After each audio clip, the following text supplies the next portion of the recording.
AutoCAD itu. Tentang AutoCAD itu, jadi orang Jepang itu menganggap kita punya kualitas gitu. Mereka juga pengen kita itu adaptasi kita itu bagus. Jadi yang pas kita kerja itu jadi enjoy, jadi cepet paham apa yang mereka minta gitu. Selanjutnya bahasa Jepang ya. Bahasa Jepang ini memang penting ya buat kedepannya gitu ya. Menguasai bahasa Jepang akan menjadi keuntungan besar. Meskipun beberapa perusahaan besar mungkin berkomunikasi dengan apa bahasa Inggris, banyak pekerjaan banyak pekerjaan membutuhkan pengetahuan bahasa Jepang, terutama jika Anda berinteraksi dengan kolega atau pelanggan lokal. Jadi teman-teman, di Jepang itu sebenarnya yang namanya bahasa Inggris itu mereka kurang banget ya, kurang lancar, banyak yang nggak bisa, banyak yang benar-benar buta banget dengan bahasa Inggris ya. Jadi pas kita ke Jepang, terus mereka ngomong pakai bahasa Inggris, apa kita ngomong pakai bahasa Inggris, mereka itu lebih milih ke arah kabur ya daripada menjawab pertanyaan kita atau apa. Gara-gara mereka juga nggak bisa menjawab itu dengan bahasa Inggris. Jadi kalau kita mau kerja di Jepang itu memang bahasa Jepang itu daiji ya. Daiji itu penting, benar-benar harus utama gitu dalam bahasa Jepang. Jadi ketika kita juga dalam bekerja kita ada komunikasi dengan teman kerja, terus dengan apa namanya dengan atasan juga kita pakai bahasa Jepang itu benar-benar mereka minta gitu. Bahkan dalam visa kerja yang namanya bahasa Jepang itu kita wajib bisa, karena jika tidak bisa itu mereka tidak akan milih kita gitu buat bisa kerja di Jepang gitu. Jadi memang buat bisa kerja ke Jepang itu bahasa Jepang itu benar-benar wajib lah. Jadi buat kita yang dari Indonesia ini kan kita belajarnya itu paling minimal itu 6 bulan seharusnya sudah bisa menguasai ya. Karena dalam 6 bulan itu terus kita ada belajar-belajar hurufnya, terus belajar lain sebagainya tentang bahasa Jepang itu. Selagi konsisten, insya Allah pasti bisa semua. Walaupun masih banyak kekurangannya ya. Tapi saya rasa saya bisa gitu. Buat bahasa Jepang itu lancar gitu. Buat orang Indonesia itu bahasa Jepang itu mungkin dalam hitungan 1-2 bulan udah lancar. Nggak seperti orang Vietnam ya, kayak logat mereka dari mereka ngomong itu beda. Jadi orang Indonesia ini dipilih karena bahasa kita ini enak gitu buat bisa cepat paham dengan bahasa Jepang itu. Sama seperti kita belajar bahasa Inggris lah pada umumnya. Jadi cepat paham, cepat bisa gitu tentang bahasa Jepang itu. Oke, next Kak.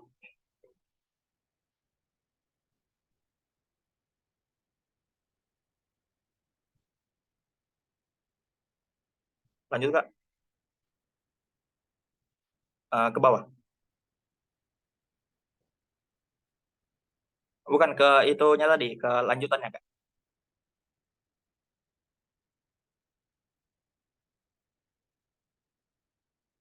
Oke.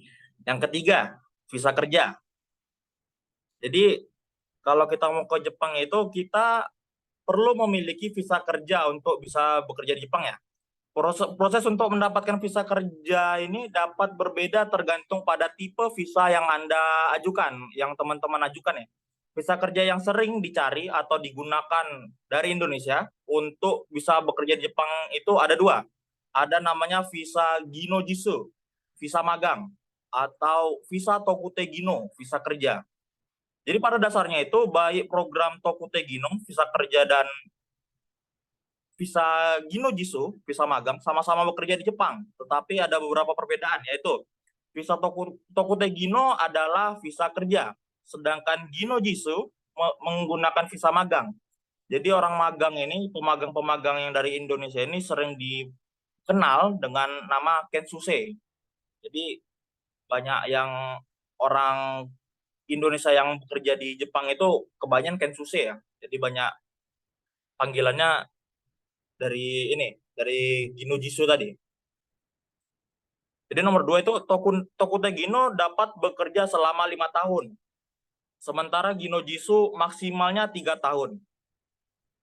Terus gaji Tokute Gino lebih tinggi daripada Gino Jisoo. Ya. Jadi kalau Tokute Gino itu bisa dibilang lebih tinggi gara-gara karena kita visa kerja. Jadi dalam visa kerja dalam Jepang itu mereka itu mau kita yang benar-benar ahli, yang benar-benar tahu tentang job itu gitu. Seperti saya bilang tadi, walaupun tidak ahli, secara dasarnya kita harus tahu gitu tentang job yang kita pilih nanti.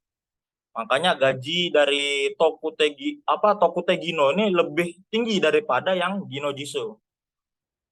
Kalau untuk apa ya, buat gajinya ya, buat Gino Jisoo ini yang buat pemagang ini itu bisa dibilang secara gaji bersihnya itu 10 juta sampai ke 15 juta ya. Jadi tergantung tergantung perusahaan mereka mau beri kita berapa. Intinya 10 juta itu buat pemagang itu udah paling rendah ya, udah paling murah buat bayaran seorang pemagang. Biasanya kayak teman-teman saya yang udah bekerja di Jepang itu gaji mereka bersih untuk magang itu mereka dapat di kisaran 11, 12, 13 lah untuk gaji mereka. Jadi untuk Tokute Gino di kawan saya itu mereka itu gajinya bisa di atas 15. Bahkan bisa menyentuh angka 20, 20, 21. Mentok-mentok 22 kalau Tokute Gino ya, tergantung perusahaannya lagi. Jadi Tokute Gino itu paling rendah bayaran itu di 15 juta. Jadi kalau ada seorang seorang pekerja dari pekerja asing dengan mengajukan visa Tokute Gino, terus gaji dia di bawah 15 juta, itu perlu dipertanyakan, perlu dibahas lagi dengan Kumiai dia, dengan penyalur dia.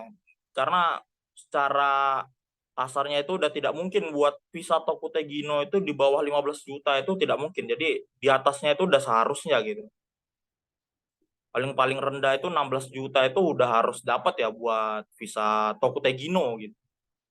Jadi buat Gino Jisoo itu bisa dibilang kita ini benar-benar gak tahu apa-apa nih. Kita kan statusnya magang. Jadi statusnya itu kita kayak benar-benar buta banget di job itu, benar-benar tidak tahu job itu, tapi nanti di sana kita diarahkan atasan nanti kerjanya seperti apa. Jadi ya bisa dibilang magang ini cocok lah ya buat buat kita yang belum tahu tentang kerja gitu.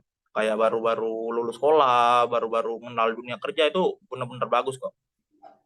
Kapan lagi gitu kan baru-baru lulus sekolah masih umur 18 19 tahun 20 gitu gaji udah di atas 10 juta itu udah banyak banget sebenarnya ya. Ya, oke. Lanjut Kak.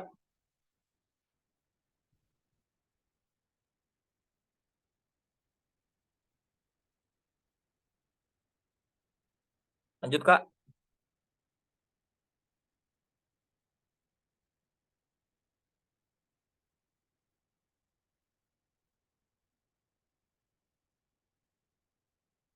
Ya, kita ke visa Tokute Gino. Tokute Gino, technical skill. Jadi Tokute Gino adalah program yang dibuat untuk memfasilitasi kedatangan pekerja asing yang memiliki keahlian khusus atau keahlian teknis tertentu yang dibutuhkan di Jepang. Jadi kayak kategori dan tingkatannya itu program Tokute Gino terbagi menjadi dua kategori utama. Jadi ada Tokute Gino 1, keterampilan tinggi, dan Tokute Gino 2, keterampilan tingkat menengah. Keduanya mencakup berbagai industri sebagai konstruksi, pertanian, perhotelan, manufaktur, dan sebagainya. Jadi buat Tokute Gino 2, kita itu bisa membawa keluarga kita, kayak kayak keluarga kandung atau punya pacar atau punya teman yang dari Indo yang kita mau ajak di Jepang itu boleh ketika kita statusnya Tokute Gino 2 gitu ya. Jadi kita benar bisa ngajak saudara, keluarga gitu di Tokute Gino. Ya, ke bawah Kak di tadi. Ya.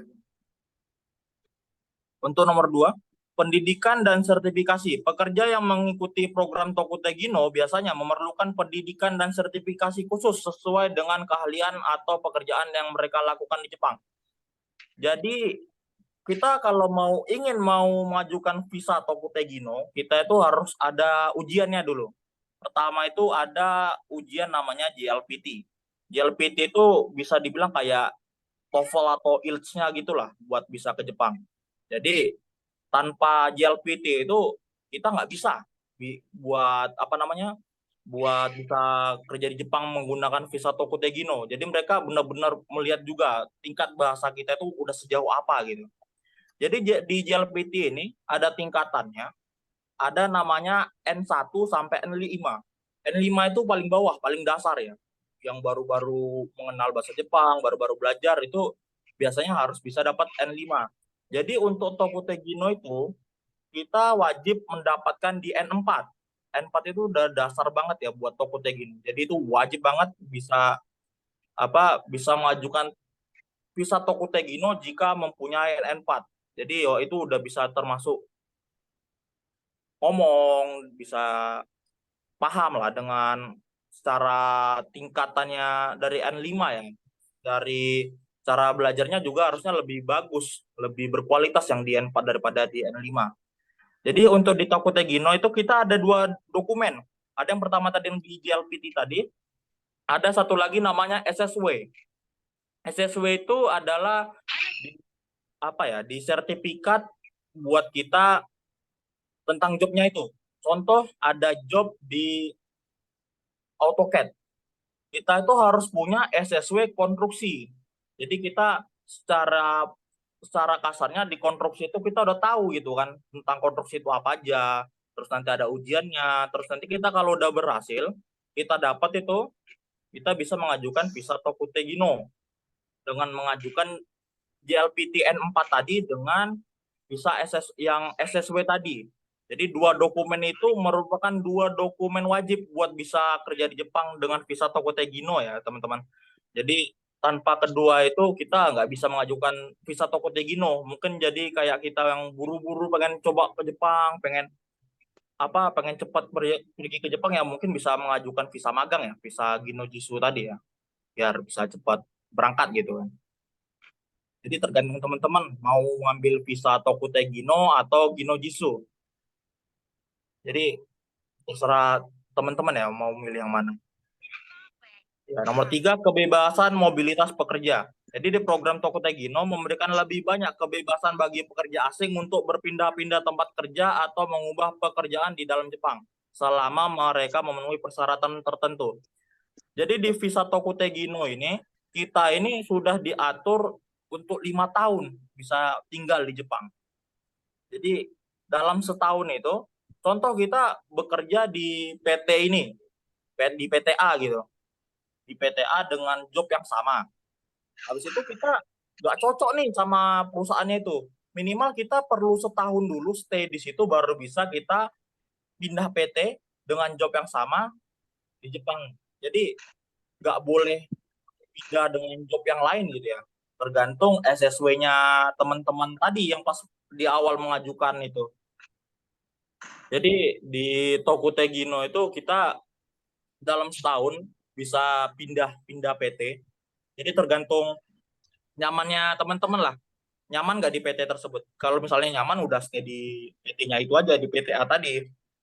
Seandainya tidak nyaman bisa coba di PTB atau PTC gitu. Jadi bisa pindah-pindah lah tergantung kawan-kawan lah mau mau coba nyamannya di mana. Karena kebanyakan di PT-PT Jepang ini kan termasuk agak ketat ya dari apa namanya, dari sistem mereka. Jadi mungkin kebanyakan kayak teman-teman pekerja asing ini lebih ke arah capek nih buat di di PTA ini ketat banget, terus kayak capek banget di situ. Cobalah pengen ini di PTB gitu. Itu bisa diajukan buat izin pindah itu pas udah setahun gitu ya. Kalau baru 3 bulan, baru berapa bulan gitu nggak bisa jadi. Oke, lanjut Pak.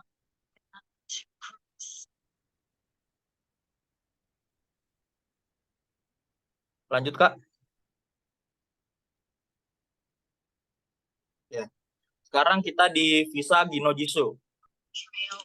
Gino-Jisoo merupakan ini technical intern training program. Jadi benar-benar pelatihan teknis yang dirancang untuk memberikan pengalaman kerja dan keterampilan praktis kepada pekerja asing melalui pelatihan di tempat kerjanya.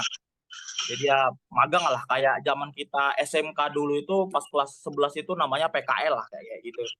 Jadi magang itu kalau berharap untuk gajinya lebih tinggi daripada Gino di Tokute Gino itu udah nggak bisa ya gara-gara kita kan baru pekerja pemula gitu ya yang belum tahu jobnya itu. Jadi nomor satu pelatihan dan pendidikan pekerja yang berpartisipasi dalam program Gino Jisoo menerima pelatihan teknis pendidikan yang berfokus pada keterampilan praktis yang relevan dan dengan industri tertentu. Jadi di program Gino Jisoo ini kita setelah nyampe di Jepang kita ada pelatihan dulu selama sebulan. Jadi kita dimasukkan dulu di asramanya perusahaan tersebut. Terus nanti kita diajari dulu tentang jobnya itu apa, cara kerjanya gimana, terus kayak keterampilan bahasa kita juga diajar ulang lagi ketika di Jepang ketika menggunakan visa magang ya. Kalau visa Takute Gino itu kita nyampe Jepang 2 hari berikutnya atau 5 hari berikutnya langsung kerja gitu. Beda banget ya dengan visa Gino Jisoo, visa magang gara-gara kita sebagai pemula yang baru bekerja gitu harus diajar dulu.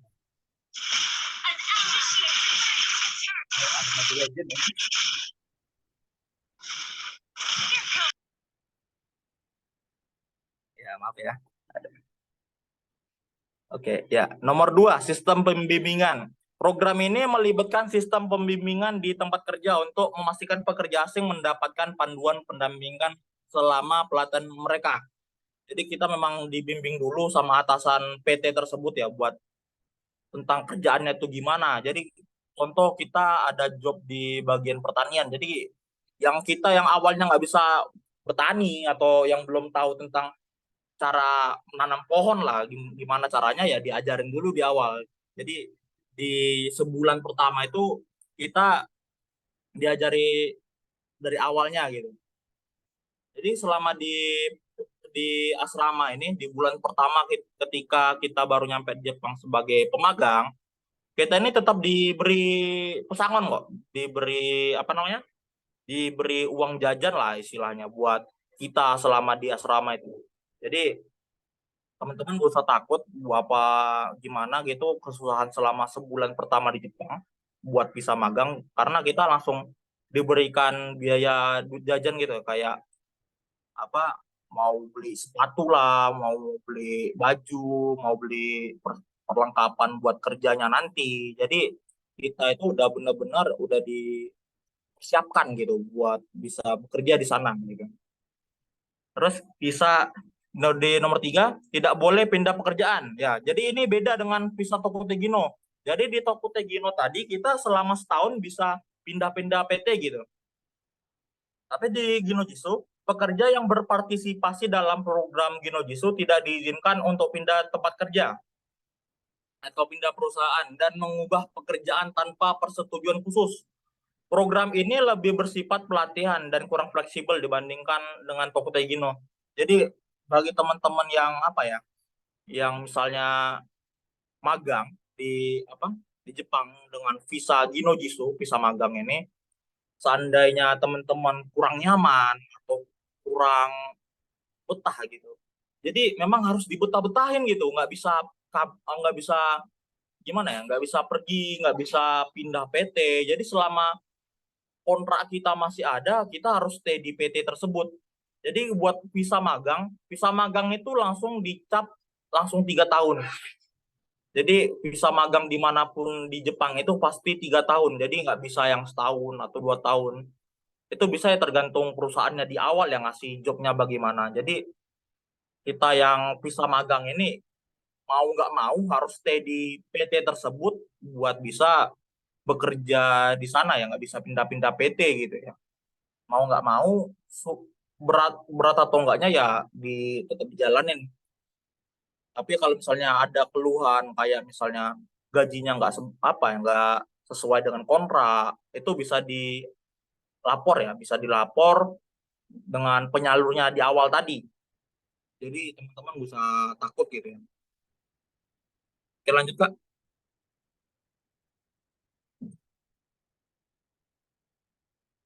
Oke, di cara bisa bekerja di Jepang tadi, kita lanjut ke nomor 4. Pahami budaya kerja Jepang. Mengetahui dan menghormati budaya kerja Jepang adalah kunci kesuksesan Anda di tempat kerja. Pahami etika bisnis, tata krama, dan nilai-nilai yang dihargai dalam lingkungan kerja Jepang. Jadi kayak aneh teman-teman, kayak sampah lah contohnya. Di Jepang itu bisa dibilang ya bersih gitu kan, ya, tanpa ada sampah berserakan. Jadi kayak sampah itu benar-benar harus kita kantongin. Kalau misalnya di jalan kita bawa gitu kan, harus kita kantongin, jangan buang sembarangan. Kan kalau ada tong sampah di daerah situ harus kita buang di situ ya, jangan di jalan. Itu benar-benar mengganggu. Kalau orang Jepang yang melihat seperti itu langsung, mereka langsung manggil kita, bahkan bisa dibully kita di depan situ juga ketika kita dengan hal sampah ini kita buang sembarangan gitu ya. Jadi nomor 5, persiapkan wawancara. Jika Anda mendapatkan peluang wawancara, persiapkan diri dengan sebaik mungkin. Biasanya wawancara di Jepang fokus pada kepribadian dan kemampuan beradaptasi, bukan hanya keterampilan teknis. Jadi ketika kita wawancara itu sama pihak Jepang ya itu, sama perusahaan itu, kita itu nggak fokus terhadap bahasanya aja. Jadi pas kita di wawancara, kita ngelihat dia itu bagaimana, pas kita jawabnya itu bagaimana, kita pas lagi wawancara di depan dia itu kita sopan atau enggak, itu dihitung apa ya, dihitung orang Jepang juga. Jadi kalau selama kita wawancara nih, wawancara terus kita ditanya kan, kamu hebat ya bahasa bahasa Jepangnya gitu. Oh, terus jelas dong ya karena kan saya udah belajar gitu. Karena itu cara jawab yang salah gitu kan. Jadi yang kayak gitu harus kita hindarkan gitu ya. Memang harus benar-benar baik selama wawancara gitu. Banyak yang pekerja asing yang gagal di wawancara gara-gara sering menjawab seperti itu gitu. Jadi yang namanya wawancara itu ya harus ini ya teman-teman, harus fokus gimana caranya perusahaan itu tertarik sama kita, kita juga benar-benar pengen dengan job itu biar kita bisa keterima gitu ya. Ini nomor 6-nya hilang ya.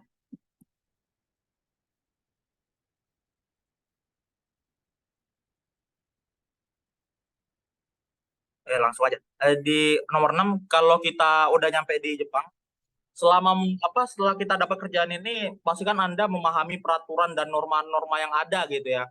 Jadi jangan sampai dihalalkan segala cara gitu ya. Kalau misalnya kayak kita di jalan, kayak tadi ada sampah, terus kayak ada orang apa? Kalau yang di Jepang itu seandainya yang namanya mabuk itu udah wajar. Jadi seandainya di dalam kereta atau lagi di jalan kita ada orang geletak gitu, kondisi tidur, itu lebih baik ya kita hindarkan aja, nggak usah kita lihat ada apa gitu.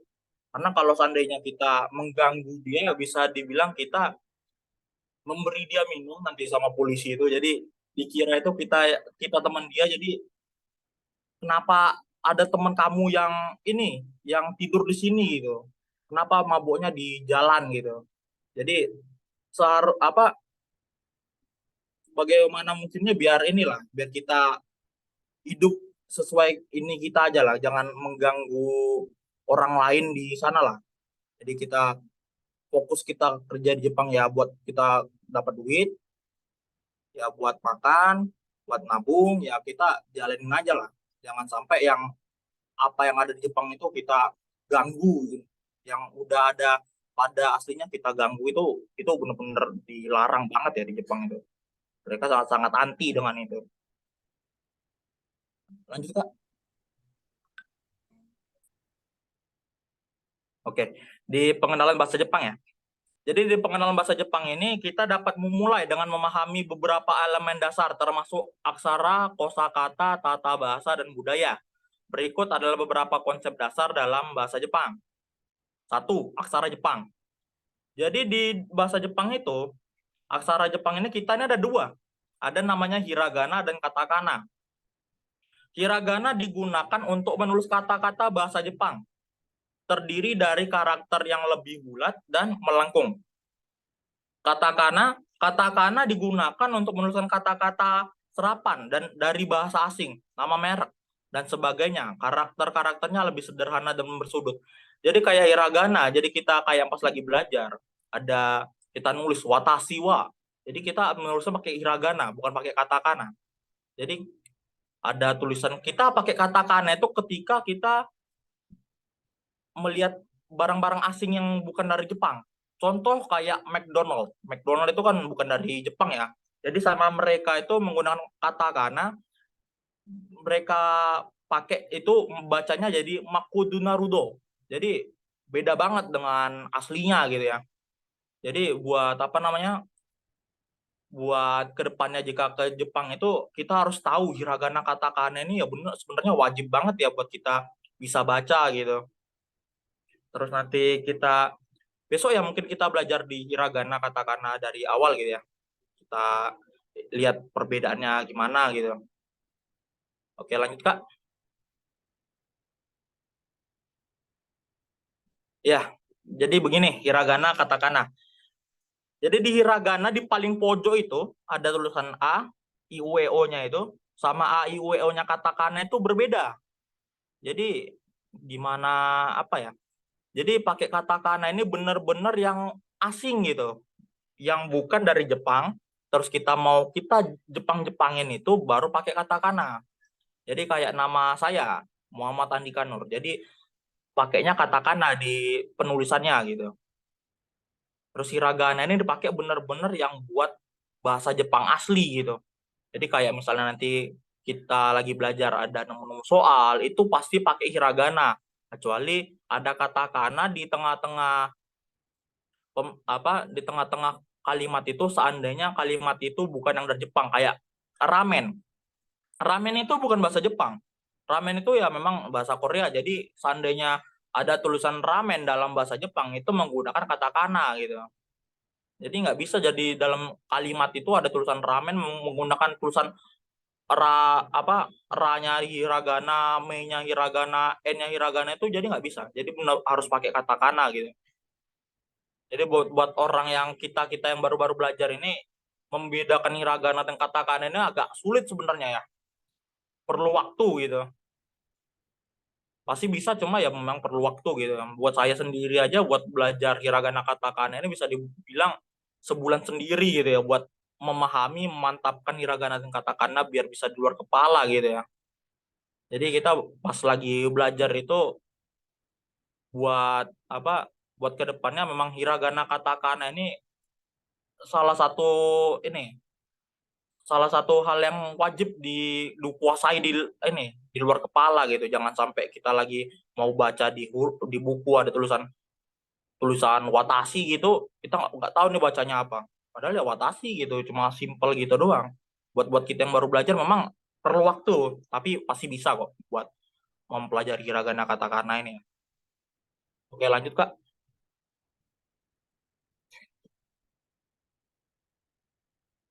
Oke. 2. Kosakata dasar.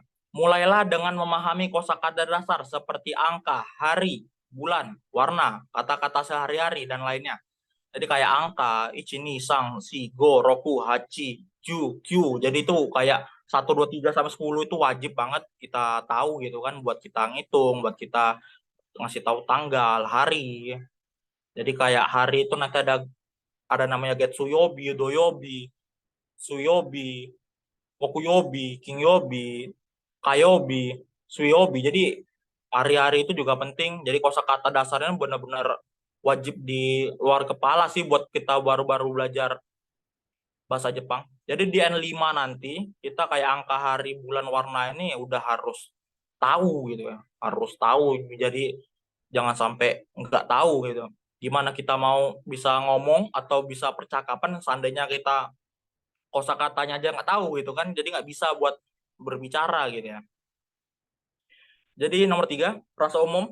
Pelajari frasa umum yang digunakan dalam percakapan sehari-hari seperti salam, ungkapan terima kasih, maaf, dan lainnya. Jadi di Jepang itu kayak apa ya namanya teman-teman? Buat kita ketemu atasan, ketemu apa ya kakak kelas gitu, ketemu senpai, ketemu sacho, buco gitu. Terus kita kayak namanya salam itu. Salam itu bahasa Jepangnya aisatsu. Jadi aisatsu itu wajib di Jepang gitu. Jadi kita ketemu teman kita pagi-pagi aja kita harus nyapa, ohayo, ohayo gozaimasu. Jadi benar-benar harus ngomong gitu. Jangan ketemu kawan diem-diem aja gitu. Kayak kita di Indonesia ini kadang kalau ketemu kawan gitu diem-diem aja gitu kan.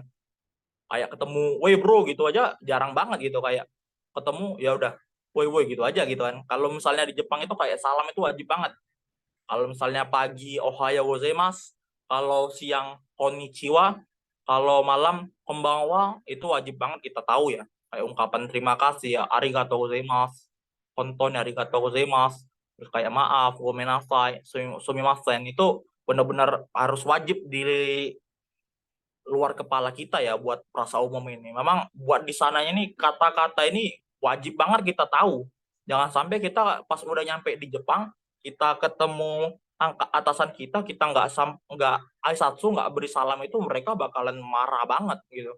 Di kita dikira sombong gitu loh. Kayak baru nyampe itu teman saya pas itu, dia lupa apa kayak aisatsu gitu, aisatsu yang normalnya gitu. Jadi pas dia nyampe di depan apa di depan atasannya itu dan di depan sempainya itu, dia diem aja, nggak ada bilang ohayo gozaimasu atau sumimasen gitu kan, diem aja dia. Terus dibilang, kamu kok diem aja, kan kamu baru di sini, kamu jangan sombong ya. Jadi belum apa-apa udah dikira sombong gara-gara kita nggak beri salam gitu. Apa kita kan memang lupa gitu aslinya kan, bukan karena memang kita nggak ini. Jadi namanya salam itu wajib banget di Jepang nanti ya. Apa jangan sampai lupa gitu ya. Terus di tata bahasa itu ada tata bahasa yang berbeda dari bahasa lainnya. Misalnya urutan kata dalam kalimat umumnya adalah subjek, objek, predikat gitu kan. Kayak biasanya kita itu kalau di Indo itu biasanya kalau belajar itu SPOK gitu ya biasanya. Kalau di Jepang itu beda, subjek, objek, predikat. Jadi kayak ada tulisan di situ, watashi wa ringo tabemasu. Watashi wa ya tahu ya kita gitu, saya gitu. Itu ada wa-nya itu partikel, sama o-nya itu partikel. Ringo itu apel, tabemas itu makan. Jadi bahasa kamusnya itu makan itu taberu. Itu kenapa pakai mas? Itu karena pakai bahasa alus. Jadi ru-nya hilang diganti mas. Jadi watashi wa ringo tabemas. Saya makan apel. Jadi kayak misalnya itu kan kalau di Indonesia kan bisa makannya di depan atau apelnya di belakang gitu bisa gitu kan. Masuk aja gitu kata-katanya. Cuma kalau misalnya di bahasa Jepang harus lurus kayak gini, watashi wa ringo tabemas. Jadi kayak barangnya itu, objeknya itu harus di tengah-tengah kalimat gitu sebelum apa namanya kata kerjanya gitu. Oke lanjut Kak.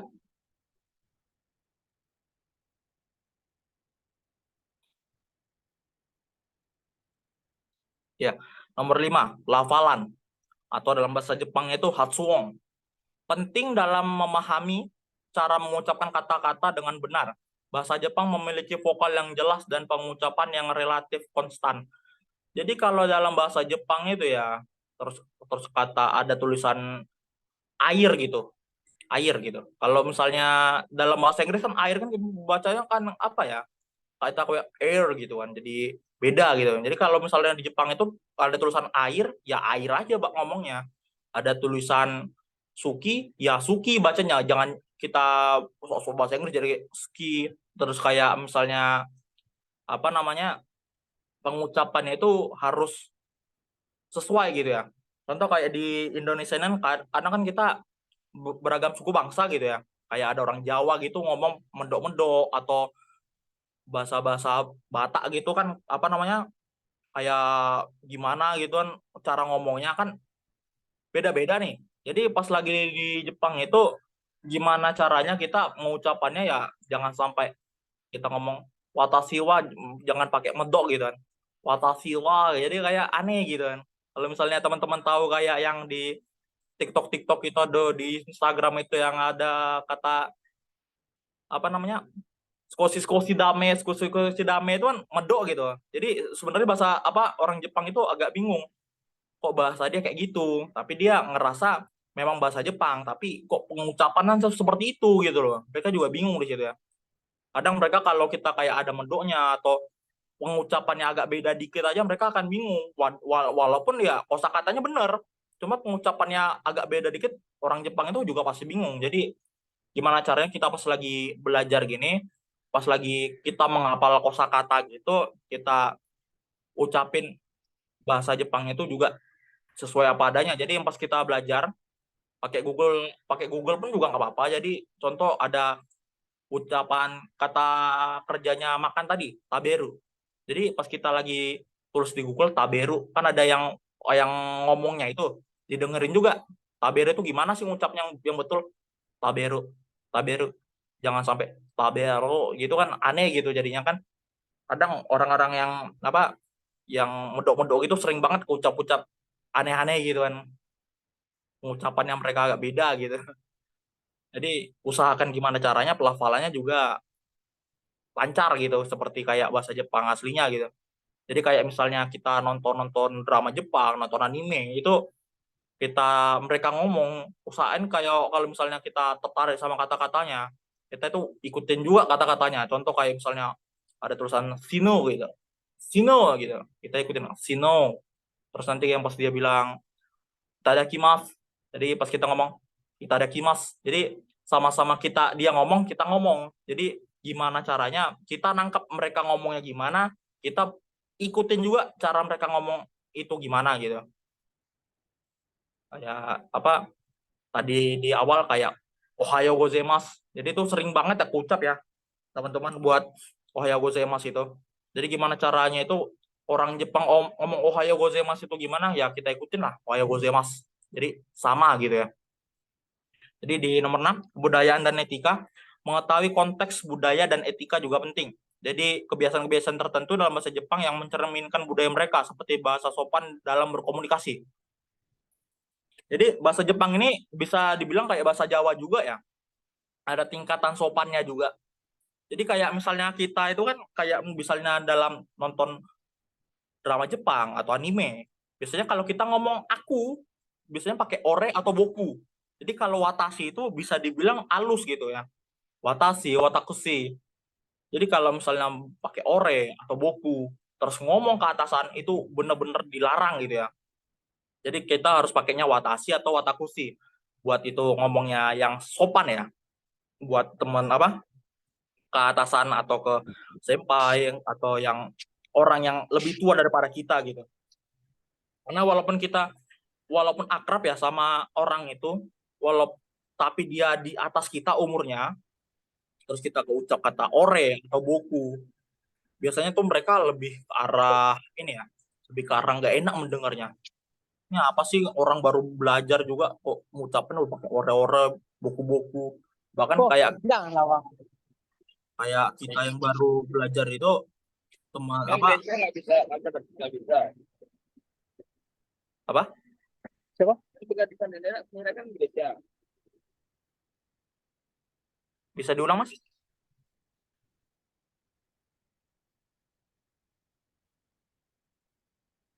Halo? Apa ada pertanyaan dulu? Apa kita lanjut dulu?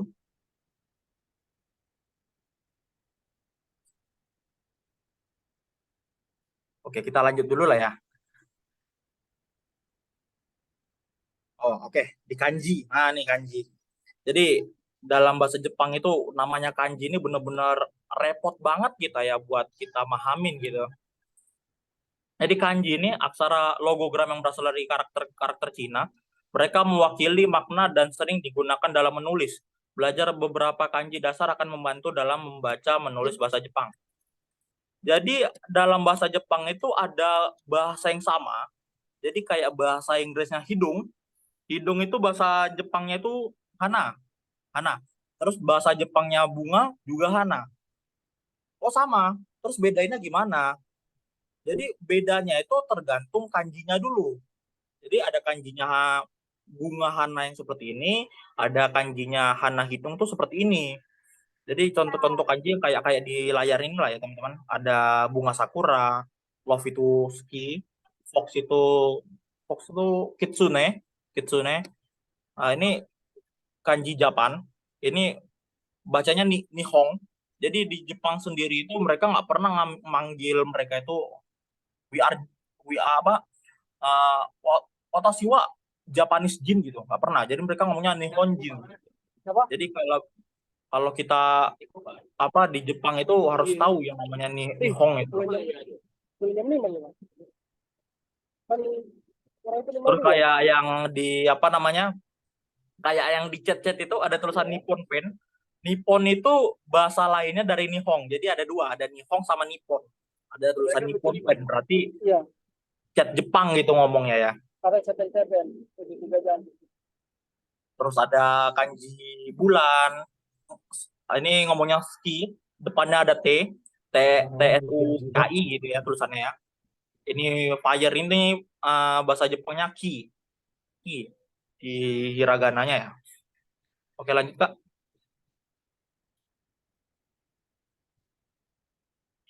Jadi di materi pembelajarannya gunakan buku-buku atau sumber belajar online yang dirancang untuk pemula. Materi tersebut biasanya mencakup penjelasan yang jelas, latihan-latihan dan audio untuk meningkatkan keterampilan mendengar dan berbicara. Jadi ada buku namanya itu Minano Nihongo atau Irodori atau Marugoto. Terus ada yang namanya Shinkiso. Jadi itu benar-benar buku-buku yang dipakai buat kita-kita yang belajar bahasa Jepang dari nol. Bukan yang dari Shopee itu ya, atau yang dari Gramet yang tulisannya belajar bahasa Jepang dari nol itu bukan. Nggak pernah kepake bahkan itu. Bahkan banyak yang nggak sesuai ya dengan materi yang aslinya ya. Jadi ada namanya Minano Nihongo, ada Irodori, ada Marugoto, ada Shinkiso. Itu 4 buku itu wajib kita tahu lah ya buat belajar bahasa Jepang. Jadi kita beli salah satu buku itu aja lah, terserah mau beli buku Minano Nihongo, atau Irodori, atau Marugoto, atau Shinkiso, terserah. Yang penting itu mereka itu 4 buku itu yang benar-benar tempat apa ya buat kita ngajarin bahasa Jepang dari nol. Itu bukunya ya. Terus kayak di buku itu juga nanti ada kasetnya. Kasetnya itu buat kita nanti di apa ya? Kita itu diajarin di buku itu pasti ada yang namanya listening. Listening itu dalam bahasa Jepang namanya chokai ya. Jadi chokai itu pas lagi mereka ngomong kita dengerin, mereka itu ngomong apa gitu loh. Jadi kayak di anime lah mereka kayak misalnya pengen beliin gula gitu kan. Jadi kita tahu oh si adiknya ini minta beliin gula gitu kan. Terus nanti yang ada soalnya itu artinya gitu. Adiknya tadi nyuruh kakaknya ngapain ya gitu nanti. Di soalnya itu sering sering banget muncul kayak gitu nanti. Jadi buat kita mau belajar JLPT nanti yang kayak IELTS atau TOEFL yang saya bilang di awal tadi itu ujian cokai itu ada. Jadi ada berapa itu ya? Sesinya itu ada 3, ada namanya Mojigoi, Dokai, sama Cokai. Jadi Cokai itu paling belakang buat listening ya. Jadi listening itu wajib di bahasa Jepang gitu ya, biar kita bisa memahami apa yang mereka bilang gitu. Walaupun kita nggak bisa jawabnya, tapi kita tahu mereka ngomong apa, mereka minta apa, itu kita aman. Yang penting kita tahu mereka ngomong minta apa gitu. Mereka nyuruh apa, mereka instruksiin kita kayak apa, yang penting kita tahu artinya apa, kita aman. Walaupun kita belum belum terlalu lancar kita jawab ya kan, cuma kita jawab hai wakarimashita gitu aja, itu nggak apa-apa. Yang penting kita tahu mereka nyuruh apa gitu, itu udah cukup banget kok itu. Jadi nomor 10, praktek berbicara. Praktikan berbicara sebanyak mungkin. Berbicara dengan penutur asli atau menggunakan aplikasi pembelajaran bahasa Jepang yang menyediakan fitur berbicara dapat membantu peningkatan keterampilan percakapan Anda. Jadi kayak kayak di apa namanya? Di Discord atau di aplikasi mana gitu yang kita langsung ketemu sama orang Jepangnya asli itu banyak banget aplikasinya. Jadi tinggal kita cari aja sih. Terus kayak misalnya bagi teman-teman yang berniat banget buat lancar ngomong itu ada juga kayak di online-online gitu buka kelas Zoom gini juga tentang belajar ngomong gitu, belajar apa berbicara yang baik dan benar tentang bahasa Jepang ini. Jadi kalau teman-teman yang benar-benar mau ke Jepang pasti pengen belajar berbicara ya nggak salah gitu buat ikutan kelas-kelas di online di luar sana ya buat belajar ngomong gitu. Itu penting banget. Jadi konteksnya itu ya inilah kita dari awal itu kita tahu kosakatanya dulu. Seandainya kita nggak tahu kosakata kan kita nggak tahu nih ngomong apa. Seandainya kita udah tahu kosakatanya di awal, pasti kita bisa ngomong. Gitu aja. Jadi seandainya kalau mau ngomong kosakata itu kita perbanyak, walaupun kita kanjinya nggak bisa, tapi setidaknya hiragananya dan kosakatanya itu tahu. Kayak tadi bahasa Jepangnya apel, ringo. Terus kayak ada tulisan tadi bahasa Jepangnya makan, taberu. Jadi seandainya kita tahu kosakatanya, ya gampang lah buat ngomong. Terus nanti ketika ada orang Jepang asli, kita usahakan kita ngomong aja. Walaupun salah, bener, ucapin aja apa yang ada di mulut. Tapi usahakan ya kita ngomongnya pakai bahasa yang halus lah, pakai watashi. Jangan sampai kita ngomong ore atau boku. Itu kan nggak sopan nih. Katanya seperti itu. Jadi ingatlah jadi bahwa konsistensi dan latihan teratur sangat penting dalam mempelajari bahasa apapun, termasuk bahasa Jepang. Jadi ya pelan-pelan aja belajar dari awal. Kalau misalnya teman-teman memang tertarik buat kerja ke Jepang, mungkin ya nanti kita sharing-sharing juga nanti gimana cara stepnya yang lebih betul, nanti gimana ke depannya gitu ya. Ya mungkin dari ininya segini aja ya. Mungkin ada dari teman-teman yang ada mau mengajukan pertanyaan silakan gitu.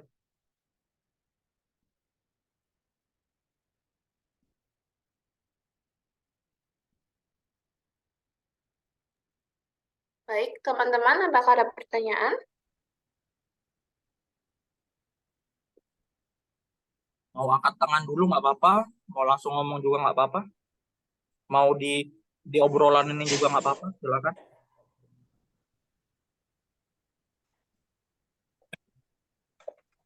Tentang bahasa Baik, Jepang, tentang mau bertanya Bang. iya silakan Mas.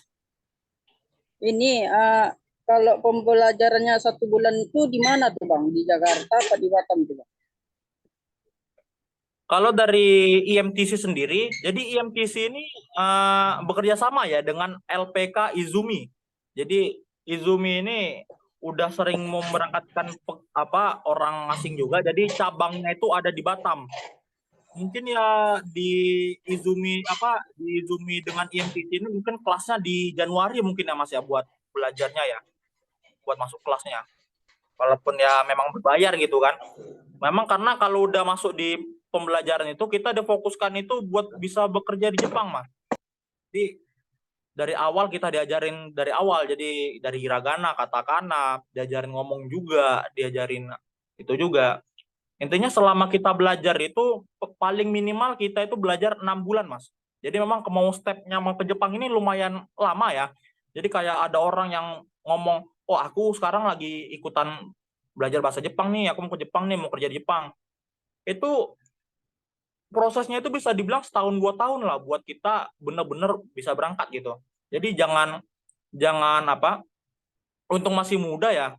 Jadi gimana caranya biar cepat mungkin bisa kerja di sana gitu kan. Kita karena prosesnya agak panjang jadi belajarnya pelan-pelan gitu. Nah, waktu 6 bulan itu udah bener-bener cukup buat kita nguasain lah ya. Buat kayak kita ngomong, belajar dari kosakatanya gitu ya. Mungkin ada lagi, Mas?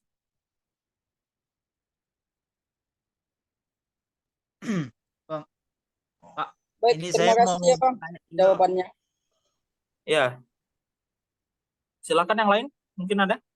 Ada nih Pak, saya mau nanya Pak, Oh ya, silakan. kalau penggunaan bahasa Jepang itu kalau yang di anime sama itu beda nggak ya? Sama aslinya gitu ya. Apa? Kalau yang sehari daily ya, yang daily sama yang di apa? Anime. Kehidupan aslinya sama anime gitu ya. Nggak penggunaan bahasanya yang Yang ini dari anime sama yang ketika kita di beneran di Jepangnya gitu ya.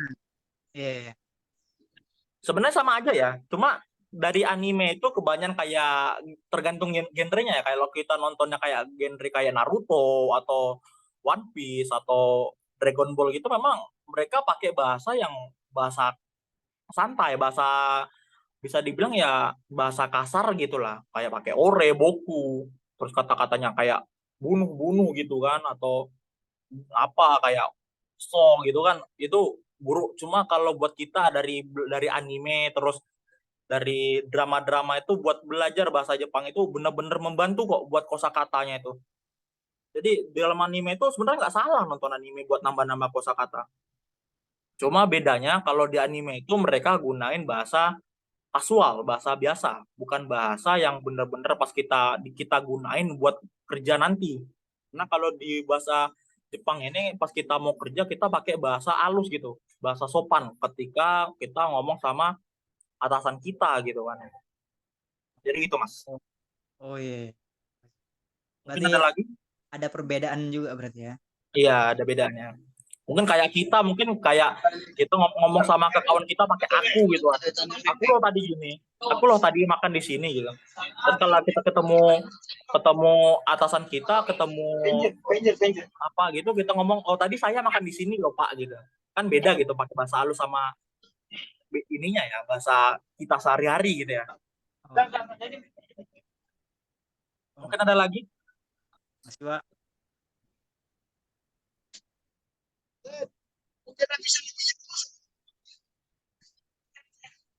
Silakan. Bang, tanya lagi bang. Oh ya, silakan Mas.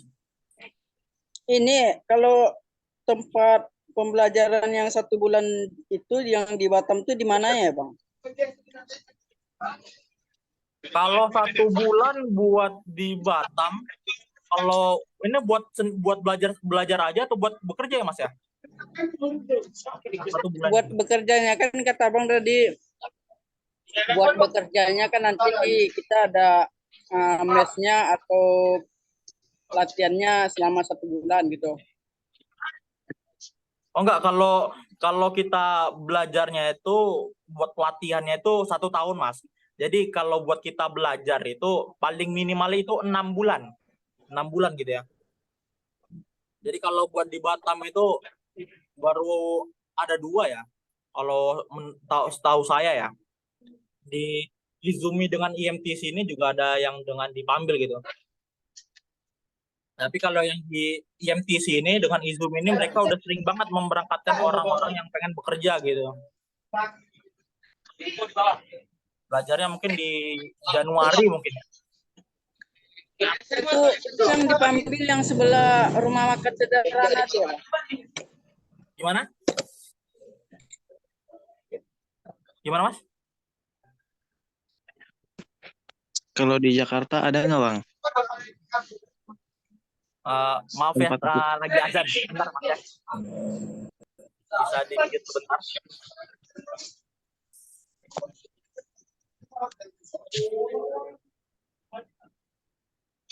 Izin mas mau nanya. Sebentar Mas, saya lagi azan ya.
Ya, oke teman-teman, kita lanjut lagi. Ya, maaf ini tadi rumah saya di samping masjid ya, jadi kedengaran azannya ya. Ya, mungkin ada teman-teman yang mau bertanya lagi, silakan. Kita masih ada waktu 9 menit lagi ya buat kita belajar hari ini. Silakan, mungkin ada pertanyaan juga.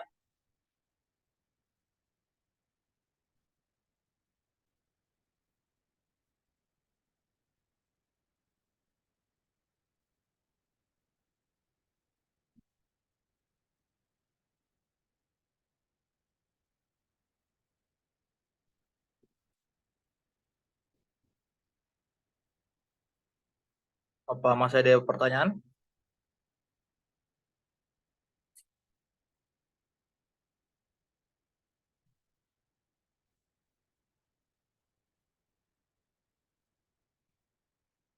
Ya, karena materi bahasa Jepang ini kita berlanjut sampai tanggal 2 ya, 2 Desember. Jadi mungkin kita besok di jam berapa ya, Kak ya? Dari jam 9 atau dari jam 2 ya, Kak ya?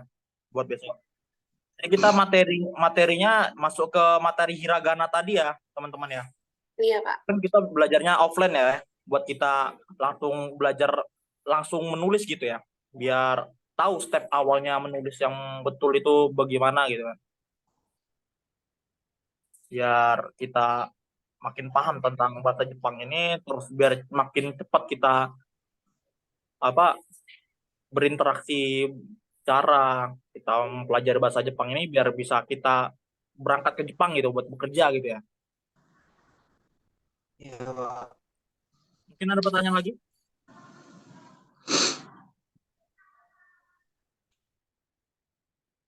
Baik, teman-teman, apakah ada pertanyaan? Ya udah nggak ada lagi sih Pak. Udah itu aja. Gimana? Suaranya kurang jelas. Ya udah ini.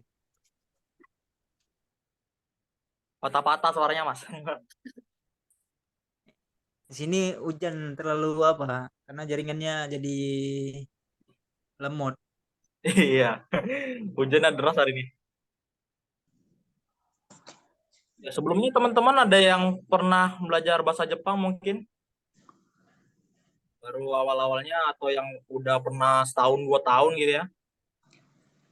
Kalau saya sih Pak belum, kalau belajar khusus belum pernah sih. Kalau untuk Oh, itu dari yang nonton-nonton itulah anime, ya. YouTuber Jerome, Jerome ya, ya.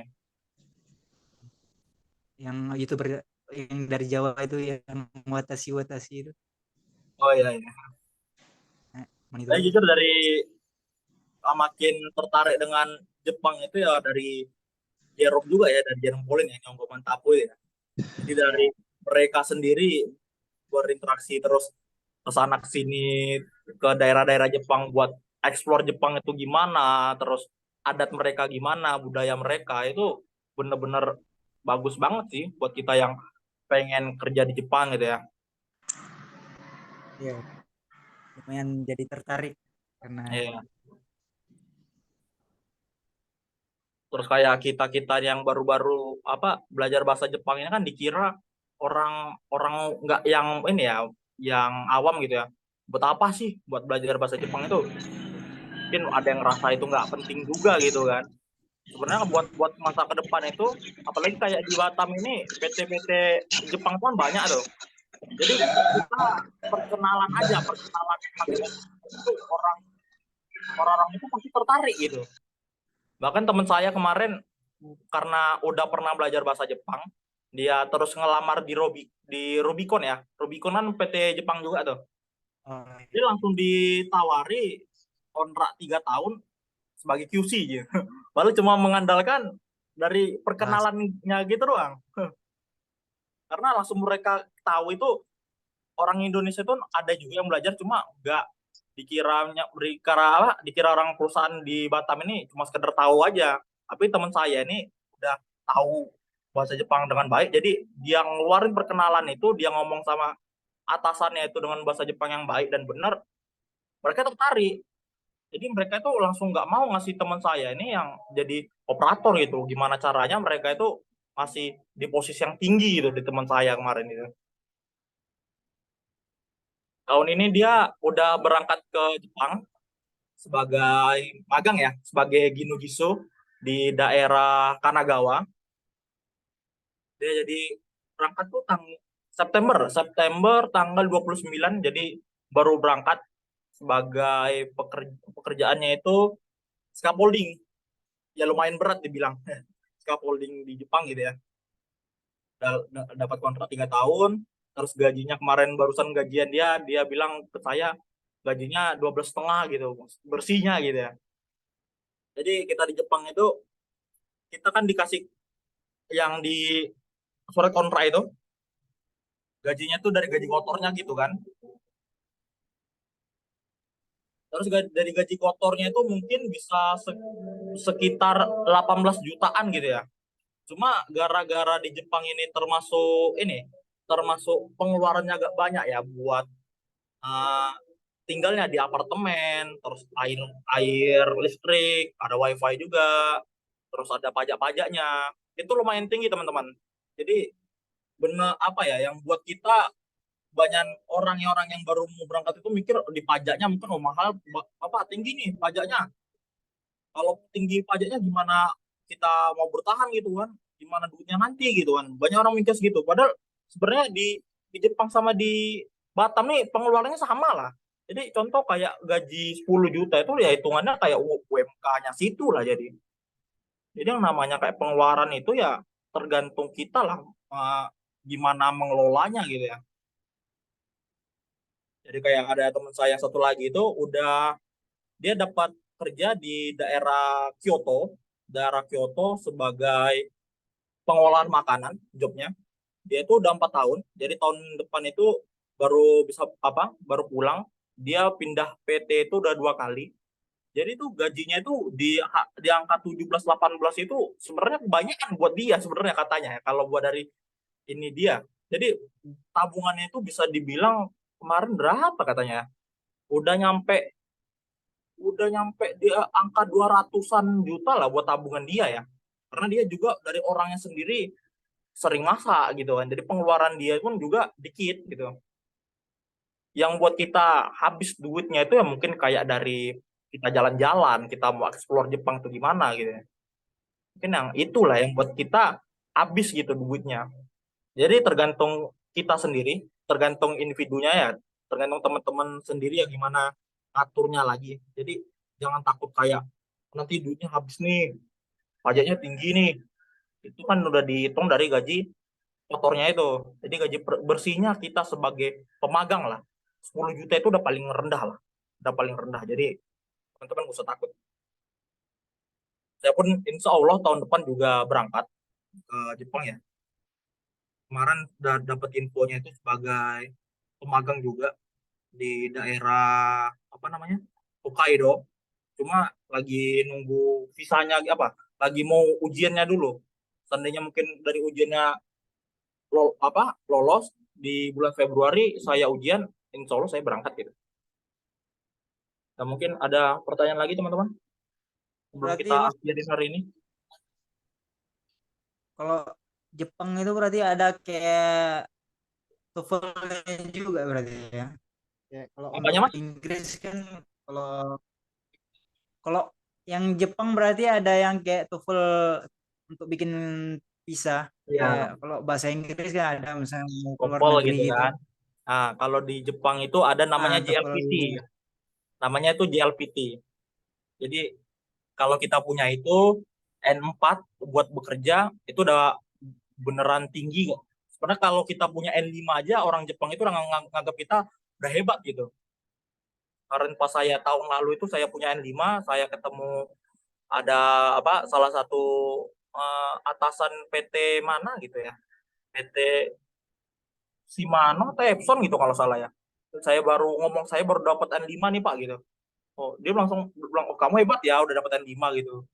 Padahal memang buat Jepang itu sebenarnya belum kurang gitu ya buat dokumennya. Cuma mereka itu udah nganggap kita itu udah bagus gitu karena mereka nganggap kita kalau kita sebagai orang asing mau belajar bahasa Jepang itu mereka itu benar-benar kagum gitu. Benar-benar respect ke kita buat mahamin apa itu bahasa Jepang gitu. Jadi mereka sangat-sangat bangga gitu kalau ada orang asing yang belajar bahasa Jepang itu mereka benar-benar disupport mereka kok. Bahkan kayak bahkan ada sampai ada kenalan orang Jepang sama ke perusahaan gitu udah langsung ditawarin dari antara teman-teman lah, jadi kayak orang dalamnya gitu ya kan, jadi ditawarin gitu kan, mau nggak kerja di sini nanti gajinya gini-gini, tapi memang harus ada syaratnya tadi N4 tadi, terus ada yang kalau mau visanya Tokutegino harus ada SSW-nya sertifikatnya kita tahu ahli di jobnya ini gitu. Dia memang gitu sih di Jepang sekarang.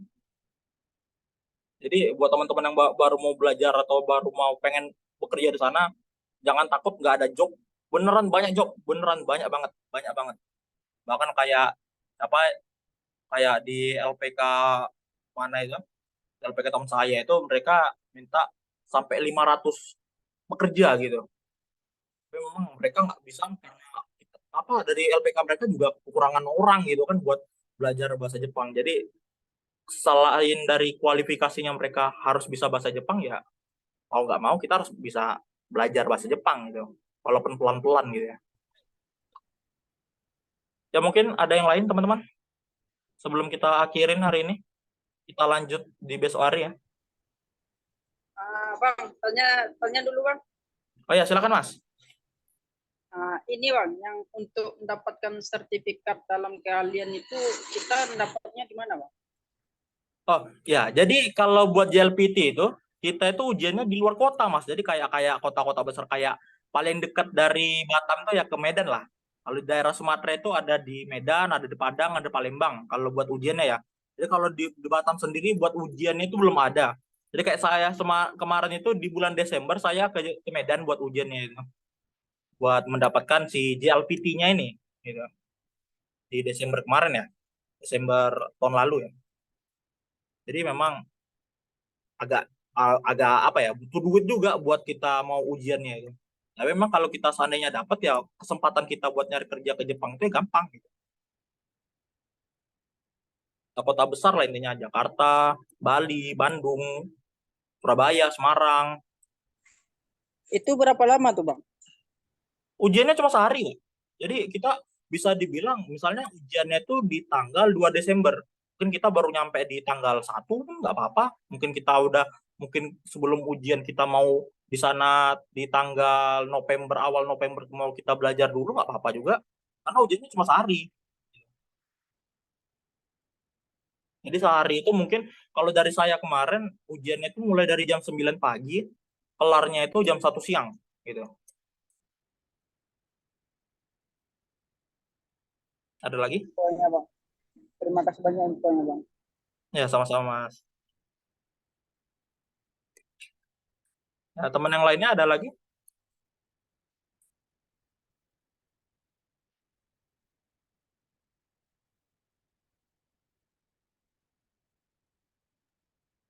Baik, teman-teman, jika tidak ada pertanyaan, kita cukupkan untuk hari ini sampai sini saja, karena besok kita ada pertemuan lagi ya Pak Andika.